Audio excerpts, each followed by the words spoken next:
اللهم صل وسلم وبارك على سيدنا محمد وعلى ال سيدنا محمد.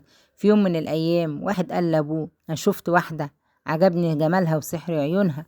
أبوه فرح جدا وقال له: أنا هخطبها لك. فراح الأب وشافها أعجب بيها جدا وقال لابنه: دي ما تنفعش ليك، وقال له: أنا اللي هتجوزها. الولد استغرب من كلام أبوه واتخاصموا هما الاتنين وراحوا للقاضي عشان يحكم بينهم. فالقاضي قال لهم: هاتوا الفتاة علشان نسألها هي عايزة الأب ولا الابن. فلما القاضي شافها أعجب بيها وقال: أنا اللي هتجوزها. فاشتد الخلاف بينهم وراحوا للوزير علشان يحل المشكلة ومعهم الفتاة. الوزير أول ما شافها قال: دي تستحق وزير، وأعجب بها جدا. فاتجادلوا مع بعض وراحوا للملك علشان يحكم بينهم. الملك أول ما شافها أعجب بيها وقال: أنا اللي هتجوزها. وفضلوا يتجادلوا مع بعض لحد ما زهقوا الفتاة.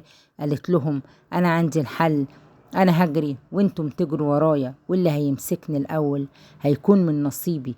فجري وهي جري وراها الخمسة: الأب والابن والقاضي والوزير والملك.